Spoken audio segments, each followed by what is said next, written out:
Се работи за најновите стандарди на Европската унија во врска со означувањето на храната како законска обврска за домашните оператори.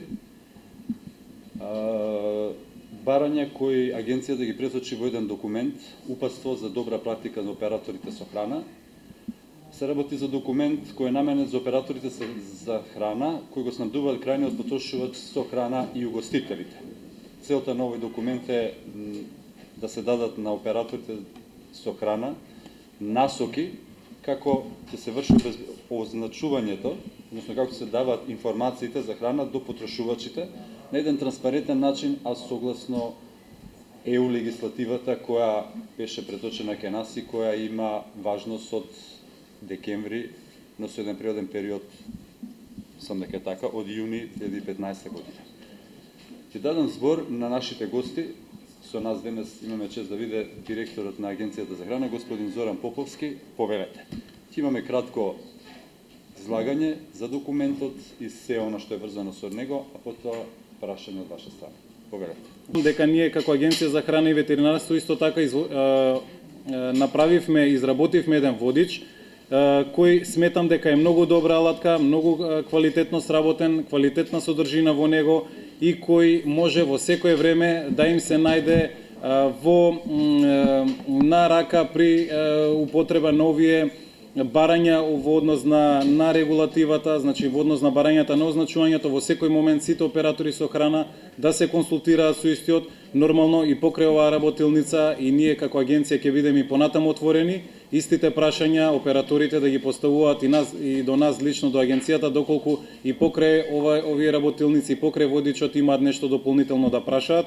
Од друга страна, со воведување на овие измени нормално се уредува и делот на правата на потрошувачите. Еве вчера беше и Светскиот ден на заштита на правата на потрошувачите. Воедно тука би сакал да истакнам дека со новите измени во однос на означувањето на храната се регулираат сите оние барања кои треба да ги имаат сите прехранбени производи во однос на означувањето на истите. Операторите со храна нема да можат нормално да стават некои информации кои не се соодветни или да не ги ставаат целисходни, значи да не се потполни. Со тоа им се овозможува на самите потрошувачи да го изберат соодветно, значи производот кој тие го посакуваат во однос на информациите. Затоа во таа насока и апелираме до сите потрошувачи целосно да ги читаат информациите на храната, бидејќи само така може да го направат вистинскиот избор, да изберат онаа храна која е најпогодна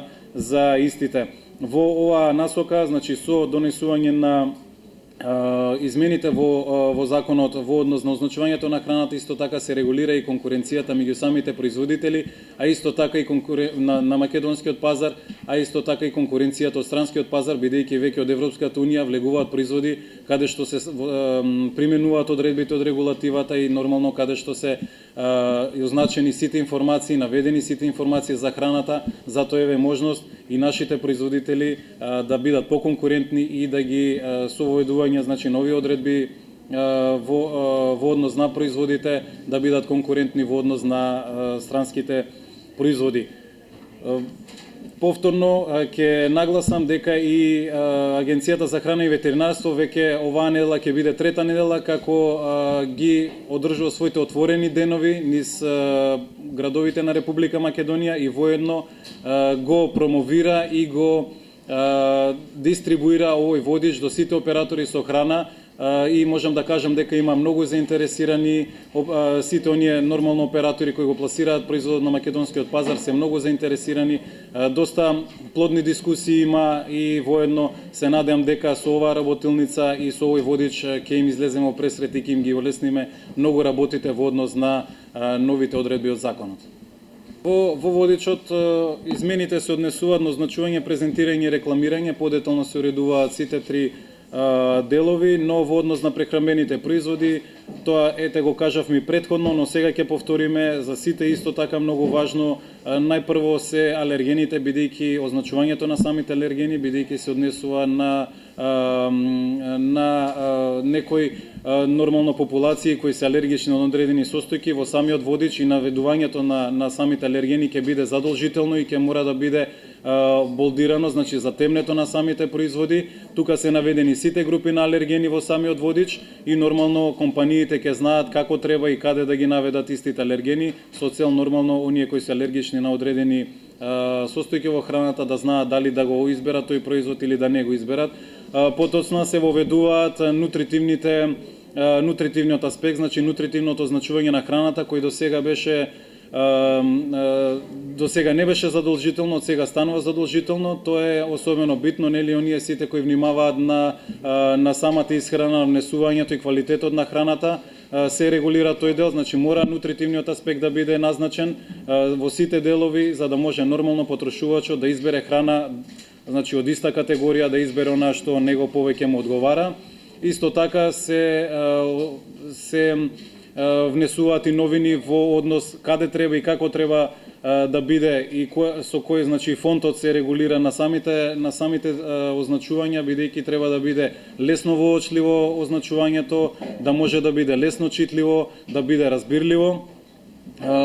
Сите овие работи, значи, се она што е во однос и во аспект на потрошувачот да го направи најдобриот избор, исто така ќе се воведат и задолжително потеклото на самата храна. Значи, сето она што мора и што е регулира конкуренцијата меѓу самите производители и нормално меѓу потрошувачите самите потрошувачи да го направат најсоодветниот избор. За операторите кои извезуваат на европскиот пазар, оваа регулатива стапи на сила на 13 декември 2014 година и они задолжително мораат, иначе во спротивно не можат да извезуваат. Сите производи кои ние ги добиваме од европскиот пазар веќе се означени на овој начин. Со донесување на измените во Законот за безбедност на храна, веќе ќе стапат во сила овие одредби од законот за производите кои ќе се пласираат на македонскиот пазар и така ќе бидат на исто рамниште со производите кои влегуваат од европскиот пазар и нормално ќе можат потрошувачите да направат разлика меѓу нашите производи и меѓу европските производи, бидејќи и нашите ќе бидат во целост означени и ќе можат да ги добијат сите информации кои им се потребни од истиот производ.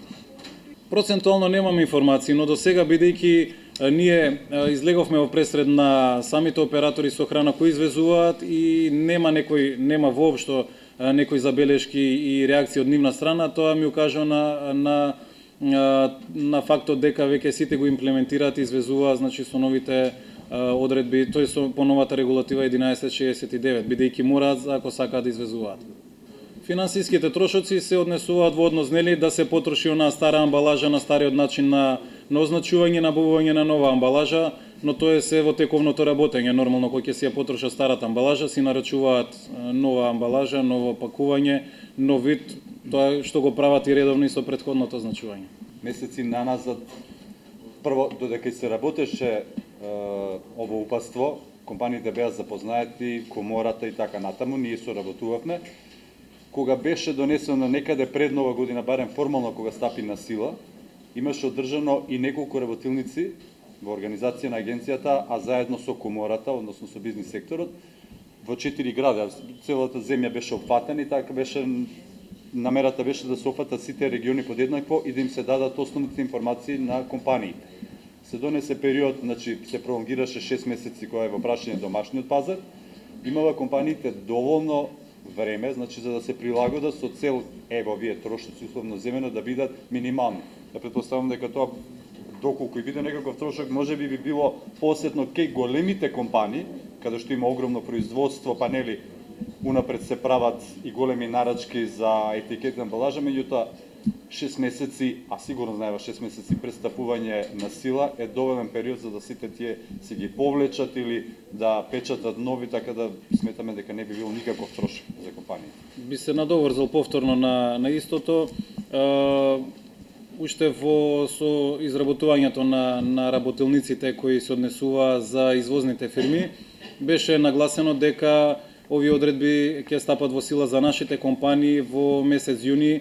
Тоа беше во декември 2014 година, со тоа што им се дадоа информации дека и временски период за да може да се прилагодат и нормално своите нарачки да си ги реализираат спрема тој временски рок. И не верувам дека некој ќе има поголеми трошоци, бидејќи никој не прави залиха од амбалажен материјал повеќе од 3-4 месеци и така натаму, значи зависи од оперативното работење на самите компании. Секако дека имаат временски период и информација на времена за да се усогласат со стапувањето на сила на овие одредби. Нормално јуни месец е еден период кога мислиме дека е најсоодветно да се припремат нашите компании, имаат веќе 6 месеци, така да се надевам дека нема да имаат поголеми проблеми самите компании. Периодот е кажано во јуни месец. Казни ќе има доколку не можат, доколку не се соодветни означувањата кои се содржат во самиот закон и правилникот кој треба да се изработи нормално, дека се предвидени казни, затоа и се регулира оној дел во делот на операторите. Сите оператори се задолжително мораат да ги применуваат сите одредби од измените кои се однесуваат на означувањето на храната и затоа се предвидени казни. Нормално не може да се остави простор самите компании да не ги применуваат одредбите и нормално да прават забуна кај самите потрошувачи, бидејќи тоа е и целта на сепак на овие измени. Уште ова да го нагласам, не напоменав дека овој водич е изработен на македонски и на албански јазик и соодветно се дистрибуира до сите оператори со храна.